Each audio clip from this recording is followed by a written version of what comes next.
I am sharing with you my experience as a parent and an employee at Capistrano Unified School District. To start off, in March, I have 3 children enrolled in Capo Unified School District, and in quarantine, they all began uh, online distance learning. I have at the time, first grader, seventh grader, and sophomore at their schools. And online distance learning was, like one teacher had mentioned, that it was building an airplane while it was in flight. All participants, teachers, students, parents, were all in it together and made the situation as best they could to serve the children. But it was very apparent that the online distance learning was provided to keep up appearances. The children did not get the quality education that they would have gotten if they were in school. Period. The end. So then we go into the summer. I'm very involved with the board meetings and listening to the district and getting an idea of strategy and what the county requires of the district and what the state requires of the district. And that takes us into decisions that were not congruent with parents. Obviously, the district is serving a full spectrum of parents, some very concerned about the hygiene measures and the safe distancing and the threat of COVID, and other people swinging to the far extreme that are considering it the flu and questioning why we're even going to such measures. And I want to explain to you that, in my opinion, the county and the state were requiring something like, how I illustrated it is, they were requiring A, B, and C. These 3 measures you need to do, for instance, safe distancing, masks, desks 6 feet apart, that kind of thing. They had these A, B, C, maybe D requirements that the districts needed to abide by, and they needed to be in a certain tier of the reopening scheme, and not be in a high threatening area, like Riverside County isn't released, So with all that spoken, what happened, I think, with the district is the state and the county required A, B, and C, and the district added D. Like, for instance, sneeze guards. Not required by the state, not required by the county, but, our district was like, hey, that's a great idea. Why don't we include those, even though they weren't required? So let's say they're $100 each for an acrylic sneeze guard. Maybe they got them on discount because they did bulk order, let's say $80 each. I saw 10. Fast forward, I had a job, and I'll get to that, but I decided to get a job and be on campus, and there were like 10 to 15, at least 10 in the front office just stacked there at my particular school, not being utilized. By the time I left the position a month later, there was 1 or 2 still wrapped up and not being utilized, but still quite an expense that wasn't even a necessary requirement of the state and the county. Just something that makes Capo look like they are doing it's keeping up appearances. It looks good at our expense. So then I got into a email campaign. A bunch of us parents were getting into like the start of school, but still at home and doing the distance learning. And that's when us parents started to speak up. This isn't working. The child doesn't benefit from this stuff. This is keeping up appearances. This looks good on your end, but just so you can have funding and have us, take attendance and have us obviously marked present, even though we're online. So to me, it was a crock. Some people liked it because their child was doing well in that situation. Other parents were struggling because of a bunch of different reasons, from tech issues to the child's behavior isn't suitable for online learning, or the, you know, there's a bunch of different factors for that. So again, just a really difficult spectrum of issues, and the district chose to do this. And so these people are on the wayside and these people are on the wayside. So after having a rant session of emails sent to the district, I would get just email responses back from a select few. Not everyone knew who I emailed. And they were pat answers, they were political answers, they were justifications for their decisions. It wasn't something that was beneficial for me to listen to. Like, it wasn't a response to me as a parent or a taxpayer. It was more of, yeah, we know about this and we're working on it, or we're doing our best to improve these things. And we've decided this because we have this reason. And it wasn't where I was going with the emails. So then Kappa District did a hiring spree, and the hiring spree was for paraeducator ones. So just to get you the backstory on that, the district set it up where the original teacher, the legitimate credentialed teacher, would be instructing the half the class for half the time of the school day, and this was to keep ratios low in the classroom. But then you're also just concentrating on English language arts, math, and what was the other thing? Reading comprehension, which is English. So just English language arts and math are the sole concentrations, and up to the teacher if they added anything into that time frame. And then the paraeducator one would have half of the class for that time frame, and then they'd switch. So the paraeducator one is a fancy name for teacher assistant and not credentialed. So for instance, I have,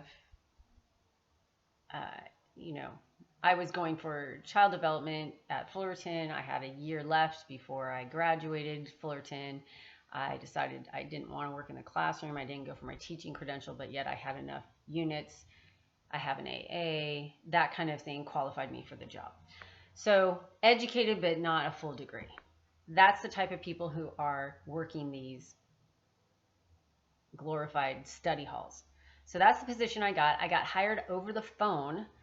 No training. I had a lot of onboarding and processing and paperwork and links and all these things to set up emails and all this stuff and legitimize me as an employee and get live scanned. So they basically are processing people and making sure that they look it on paper and they're a warm body and they are safe to be around children, which is great, but definitely not what I was preferring as a taxpayer sending my kid to school. Definitely not getting the 6 hours with the teacher like we had hoped, or 5 3/4, time. Okay, so I got assigned to fourth graders. I loved my experience with the fourth graders. They are some bright, bright kids, and it was very much my niche and my genre, so no complaints there. Well-behaved kids, and just bright, shining, ready. I don't know about this world, but they're ready for the world. Okay, so I started October 1st, and I loved the kids. I loved the situation. I thrive in that situation. I'm a former swim coach. I'm a former rec leader. I engage with the children on that level, and it's very natural for me. It was 30 hours a week. It worked as a mom, and I still had a second grader at this point. It worked great to have the same hours, the same holidays off, schedules conducive to our family life. And then it had benefits. So if you do get a job at Kappa Unified School District, you get benefits. And I don't think like Irvine does that. So, I mean, there are some incentives to stay an employee. Okay, started October 1st, and I noticed right off the bat we are creating a neurotic culture with these the preoccupation of cleanly environment and wearing the masks. Right off the bat, I understood that from the board meetings in the summer, the kids would have mask free outside time. And it turns out that wasn't the case. It was inconsistent between schools. I have friends at other schools, and the masks were not such an issue at recess time. And then they were extreme issue at the school I was assigned to. For instance, leadership sets a tone. So if the principal is very much in for masks and social distancing and very rigid about that kind of stuff, then you're going to have that kind of environment at the school. And then you could have another principal at another school who finds, here we go with the A, B, and C I was talking about earlier. County and state and district require A, B, C, and D. That principal is just going to do those requirements that they're instructed to do. But like the principal I was working with added F and G and maybe H. Just the vibe was very restrictive. So much so that at recess time, a lot of, hey, get your mask on. Hey, get your mask on. And I immediately emailed him and said, hey, in page 22 of Returning to School or Reopening School pamphlet, it says that while the kids are outside, they can have their masks off. It's clear from a district approved literature.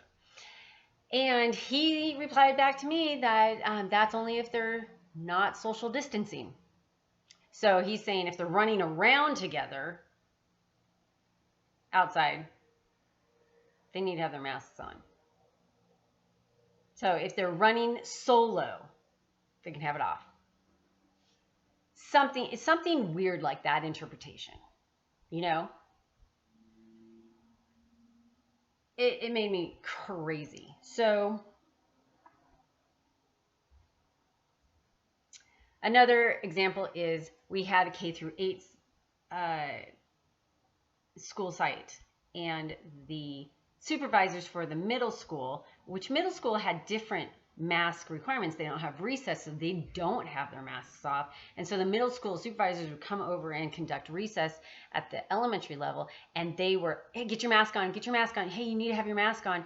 And I said, well, at recess, they're allowed to have their masks off, and they would butt heads with me and, caused an issue and tension. We were co-staffers, and so it's unfortunate that created a tension in the environment between us, because we should be on the same team. And I think it was just because they're conditioned to have the junior hires required to mask the whole time. So miscommunication, inconsistencies. There was another one.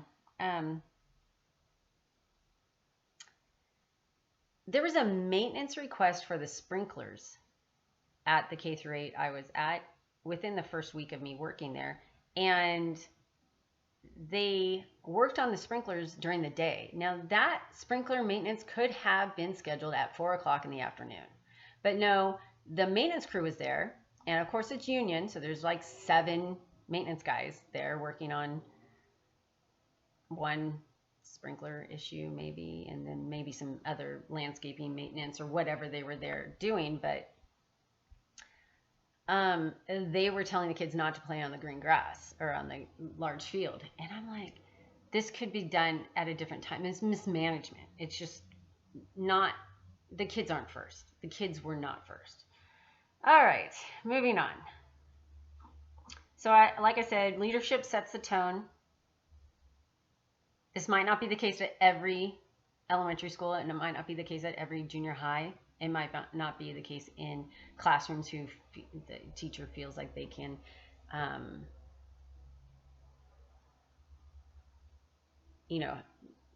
claim some jurisdiction, but it proves that there's inconsistency between principals and leadership. So with leadership setting the tone, by day 3 on the job, I knew that we weren't raising risk takers, and we need risk takers for this culture. Like, we, in all of human history, we need risk takers. It's how we move forward. So I made it clear to my principal that I am a parent first, then an employee. And I was just there to help the community, because in my perspective as a parent, we are in this for a temporary portion of time. I didn't think this paraeducator 1 position would last the entire year, or, I just thought it was just get us through COVID and any ups and downs in spikes of cases. And I was looking for cases of death or diminishing numbers. And, there's definitely a vibe of people in all arenas of our life, not just my school, that consider cases a threat. And that's not entirely true. Like, there's asymptomatic cases, but I'm not going to get into that. I'm just getting into how we're handling and responding for what we consider a threat. Okay. On October 8th, so I've been there for just a little over a week, the principal was offering things to my class to build up my classroom, like a whiteboard easel or a projector, and it was very kind of him to, see what else I needed to make the experience better. And I said, oh, no, thanks. That's okay. I am in the library. I'm sharing the space with another extended learning class on the other side of the library. And I didn't feel like we needed to promote clutter. We need it streamlined. And it was a lot of people walking in and out of that space all day long. So I was like, I like it the way it is. It's very streamlined and clutter free. And by the way, this is just a temporary situation. Why build up this classroom? And he looks me dead in the eyes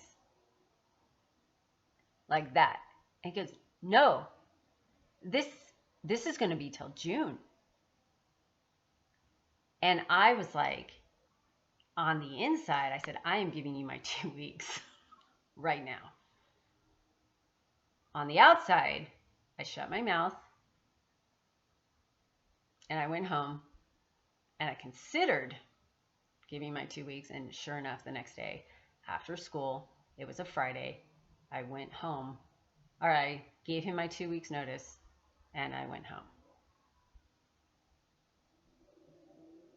I will not partner with cowardice. I won't do it. I don't need the job. I need a job. It was a great job idea, but I'm in a position personally that I need to be more lucrative than trading time for money. And so I thought for a moment in time it would work and I would thrive. And I really did enjoy the children. And I felt more alive doing the work. But I had no idea they intended this job to go on until June, and nor did I want my child in that situation until June. So I knew I needed to pull her back home, go to 50%. She goes in to school just to see her teacher, and then the extended learning time is at home. And that's originally what I had wanted. So that's what happened.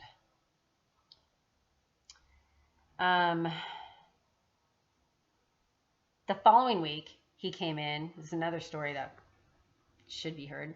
The following week, he came in and he was upset that a teacher and I had decided to set kids out early to lunch. I was switching with no transition time. I was switching my AM group to a PM group, and I had to wipe down they were spraying them down, but I would take the time to wipe down the desks and the chairs, And so I thought that works out great. That gives the group a chance to drop their backpacks and go to lunch. Anyway, long story. Principal comes in irate with me and says, that I can't do that, and they're out there with unsupervised, and it's like it's lunchtime recess. I'm about to bring in the kids that had just had lunch and recess and come in, and so it's full of supervisors, and he's like irate with me because there's like over 200 kids outside on the playground, and I just added like 15 more. And so he's pissed at me, and he won't let me say what the problem was, what we were trying to solve as two teachers coming up with a solution. He was like, nope, oh wait, hold on, saying stuff like that. And then he's like, I'm the principal, like that to my face. And that's when I'm like, this guy is losing his marbles because he's under such pressure. This is the type of principal that we have. And it's also what all of this accommodation has driven our principals to. You know, the principals, I have compassion for this guy because he's driven to a point where he just said that to me. But I also, on the inside, wanted to say, I pay your salary. So don't pull this, I'm the principal. He's not going to get subordination from me. It's like, here's what I said. These people in leadership have forgotten who they serve, taxpayer, and think that they are entitled to our servitude. I am a parent first, I am a taxpayer, and then I'm an employee in this situation because I really signed up for this job to help out the community. I felt like I was volunteering my time. I also liked the idea that I was a parent being able to have access to the campus. And I'm glad I saw everything that was going on. So then today I just got off the phone with Pamela Bronstein, who is running against Reardon in the election. So I got off the phone with her. If you read her snippet in the sample ballot, you'll see that she is very much for redistribution of funds and like not abolishing, but figuring out better solutions about who gets what money. High executive salaries are not necessary right now.